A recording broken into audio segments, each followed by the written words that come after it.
Hello friend, Hindi pedagogy के अंतर्गत यह मेरा हिंदी का फर्स्ट प्रैक्टिस सेट है जिसको हम स्टार्ट करने वाले हैं। दिया गया है फर्स्ट प्रश्न है, भाषा की सबसे छोटी इकाई है। बताइए भाषा की सबसे छोटी इकाई क्या है। इनका सही जवाब क्या रहेगा। इनका सही जवाब रहेगा ऑप्शन बी, वर्ण। भाषा की सबसे छोटी इकाई क्या है, वर्ण है। अगला प्रश्न है, ज्ञावर्ण किन वर्णों के संयोग से बना है। बताइए ज्ञावर्ण किन वर्णों के संयोग से बना है। इनका सही जवाब क्या रहेगा। दिया गया है ऑप्शन। इनका सही जवाब रहेगा ऑप्शन ए, जा प्लस या। ठीक है। अगला प्रश्न है, निम्नलिखित में से कौन स्वर नहीं है। बताइए निम्नलिखित में से कौन सा स्वर नहीं है। बताइए इनका सही जवाब क्या रहेगा। इनका सही जवाब रहेगा ऑप्शन डी, या जो है स्वर नहीं है। ठीक है। अगला प्रश्न है, शुद्ध वर्तनी का चयन कीजिए। बताइए इनमें से कौन सा है शुद्ध वर्तनी। 34 का प्रश्न, 34 का। इनका सही जवाब रहेगा ऑप्शन ए, शुद्ध वर्तनी क्या है, ऑप्शन ए दीर्घायु। अगला प्रश्न है 35, किस वाक्य में अनिश्चयवाचक सर्वनाम है। बताइए किस वाक्य में अनिश्चयवाचक है। ये जो दिया गया है अनिश्चयवाचक है। किस वाक्य में अनिश्चयवाचक सर्वनाम है। बताइए इनमें ऑप्शन में से दिया गया है 35 का। 35 का सही जवाब रहेगा ऑप्शन डी, हम किसी को कुछ नहीं कह सकते। ठीक है। यह जो अनिश्चयवाचक सर्वनाम है। अगला प्रश्न है 36, झगड़ा मेरे और उसके मध्य में था में कौन सा कारक है। बताइए झगड़ा मेरे और उसके मध्य में था, इनमें जो है कौन सा कारक है। प्रश्न 36, इनका सही जवाब क्या रहेगा। इनका सही जवाब रहेगा ऑप्शन डी, अधिकरण कारक है। ठीक है। अगला प्रश्न है प्रश्न 37, किस समास में तत्पुरुष समास है। बताइए प्रश्न 37 का सही जवाब क्या रहेगा। इनका सही जवाब रहेगा ऑप्शन सी, ग्रंथ रत्न। ग्रंथ रत्न में तत्पुरुष समास है। ठीक है। अगला प्रश्न है प्रश्न 38, नास्तिक में कौन सा समास है। बताइए प्रश्न 38 का सही जवाब क्या रहेगा। नास्तिक में कौन सा समास है। इनका सही जवाब रहेगा ऑप्शन सी, तत्पुरुष समास। नास्तिक में तत्पुरुष समास है। अगला प्रश्न है 39, किस वाक्य में संबंधवाचक सार्वनामिक विशेषण है। बताइए इनका सही जवाब क्या रहेगा। प्रश्न 39 का। इनका सही जवाब रहेगा ऑप्शन सी, कोई आदमी मिलने आया है। ठीक है। अगला प्रश्न है प्रश्न 40, किस शब्द में सम उपसर्ग लगा है। बताइए किस शब्द में सम उपसर्ग लगा है। इनका सही जवाब है 40 का सही जवाब रहेगा ऑप्शन सी, संहार। ठीक है।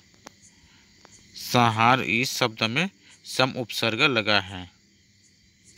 अगला प्रश्न 41, दृंगचल का सही संधि विच्छेद। बताइए 41 का सही जवाब क्या रहेगा। दृंगचल का सही संधि विच्छेद क्या रहेगा। इनका सही जवाब रहेगा ऑप्शन सी, दृक् प्लस अंचल। ठीक है। दृक् प्लस अंचल, दृंगचल। ठीक। 42, निम्नलिखित में से कौन सा स्त्रीलिंग है। बताइए इनमें से दिया गया ऑप्शन कौन सा जो है स्त्रीलिंग शब्द है। प्रश्न 42 का सही जवाब रहेगा ऑप्शन ए, मंत्रिनी। यह जो है स्त्रीलिंग शब्द है। अगला प्रश्न है 43, निम्न में से कौन सा भाववाचक संज्ञा है। बताइए निम्नलिखित में से कौन सा जो है भाववाचक संज्ञा है। इनका सही जवाब रहेगा प्रश्न 43 का ऑप्शन सी, बचपन। यह जो है भाववाचक संज्ञा है। ठीक है। प्रश्न 44, निम्नलिखित में से कौन सा भाववाचक संज्ञा है। बताइए प्रश्न 44 का सही जवाब रहेगा ऑप्शन सी पुष्कर। पुष्कर जो है भाववाचक संज्ञा है। प्रश्न 45, इसमें जो है निर्देश दिए गए हैं। प्रश्न 45, 46 नीचे दिए गए मुहावरों और लोकोक्तियों के सही अर्थ बताने के लिए उचित विकल्प का चयन करना है। ठीक है, मुहावरे या लोकोक्तियों का सही अर्थ बताने के लिए सही विकल्प का चयन करना है। 45 में प्रश्न पूछा गया है कागज के घोड़े दौड़ाना। कागज के घोड़े दौड़ाना, इनका सही जवाब क्या रहेगा? प्रश्न 45 का इनका सही जवाब रहेगा ऑप्शन ए लंबी लिखा पढ़ी करना, मतलब कागज के घोड़े दौड़ाना। अगला प्रश्न है 46 बालू की भीत। बालू की भीत, इनका सही जवाब क्या रहेगा? इनका सही जवाब रहेगा ऑप्शन सी शीघ्र नष्ट हो जाने वाली वस्तु। बालू मतलब होता है रेत। रेत से जो भी चीज़ बना होता है वह शीघ्र नष्ट हो जाता है। जिस प्रकार से आप बीच में देखे होंगे किसी प्रकार की आकृति बनाते हैं वह हवा तूफान में पुनः ही अजस्कतस हो जाता है। ठीक है, अगला प्रश्न है 47, इसमें भी निर्देश दिए गए। नीचे दिए गए वाक्य में रेखांकित शब्दों की शुद्ध वर्तनी के लिए उचित विकल्प का चयन कीजिए। 47 का सही जवाब क्या रहेगा? रूप रस गंध आदि के अनुभव के लिए मनुष्य के पास 5 ज्ञानेंद्रियां हैं। बताइए ये 5 ज्ञानेंद्रियां क्या है? प्रश्न 47 का सही जवाब रहेगा ऑप्शन बी ज्ञानेंद्रियां। रूप रस गंध आदि के अनुभव के लिए मनुष्य के पास 5 ज्ञानेंद्रियां क्या है? ज्ञानेंद्रियां कहा जाते हैं। ठीक है, प्रश्न 48, इसमें कुछ निर्देश हैं। नीचे दिए गए मुहावरे लोकोक्तियों के सही अर्थ का चयन करना है। ठीक है, मुहावरे लोकोक्तियों का सही अर्थ का चयन करने हैं। प्रश्न 48 में पूछा गया है कागज के घोड़े दौड़ाना। ये प्रश्न रिपीट हुआ है। इसका सही जवाब है लंबी लिखा पढ़ी करना। ठीक है, इनका सही जवाब क्या रहेगा? लंबी लिखा पढ़ी करना। प्रश्न 49, हिंदी भाषा में रूढ़िगत शिक्षण विधि में क्या है? इनका सही जवाब हिंदी भाषा में रूढ़िगत शिक्षण विधि में क्या किस चीज़ की उपयोग की जाती है? प्रश्न 49 का सही जवाब रहेगा ऑप्शन ए शिक्षक की भूमिका प्रमुख और छात्र की भूमिका गौण बन जाती है। हिंदी भाषा में रूढ़िगत शिक्षण विधि क्या कहा जाता है? रूढ़िगत शिक्षण विधि के अंतर्गत शिक्षक की भूमिका प्रमुख और छात्र की भूमिका गौण बन जाती है। ठीक है, अगला प्रश्न है 50, हिंदी शिक्षण की दृष्टि से निम्न में से कौन सी पद्धति छोटे बालकों के लिए उपयोगी है? बताइए 50 का सही जवाब क्या रहेगा? हिंदी शिक्षण की दृष्टि से निम्न में से कौन सी पद्धति छोटे बालकों के लिए उपयोगी है? 50 का सही जवाब रहेगा ऑप्शन डी किंडरगार्टन पद्धति। यह जो है छोटे बालकों के लिए उपयोगी है। ठीक है, अगला प्रश्न है 51,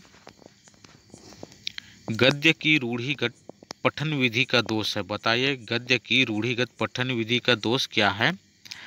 51 का सही जवाब रहेगा ऑप्शन डी उपर्युक्त सभी। गद्य की रूढ़िगत पठन विधि का दोष है छात्र की वाचन संबंधी अशुद्धियों को ठीक नहीं कराया जाता है।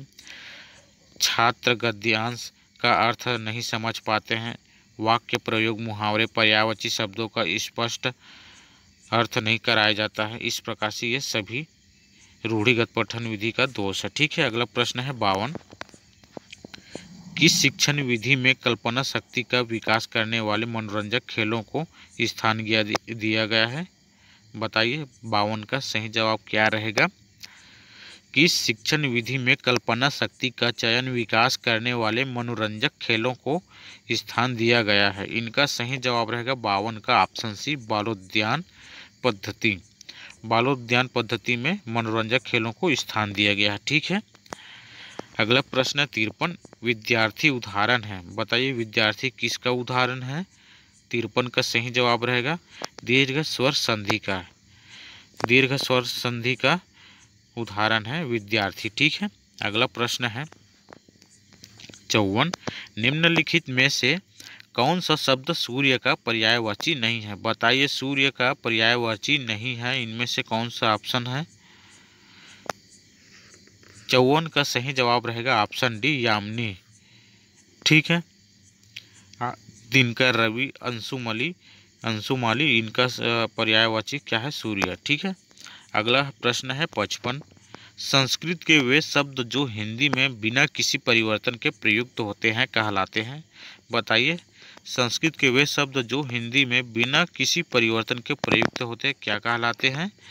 इनका सही जवाब क्या रहेगा? 55 का इनका सही जवाब रहेगा ऑप्शन डी देशज। संस्कृत के वे शब्द जो हिंदी में बिना किसी परिवर्तन के प्रयुक्त होते हैं देशज शब्द कहलाते हैं। इस प्रकार मेरे द्वारा पढ़ाई गई जानकारी आप लोगों को अच्छा लगा हो तो मेरे चैनल को बिल्कुल सब्सक्राइब करना। ठीक है। धन्यवाद मेरे चैनल पर बने रहने के लिए।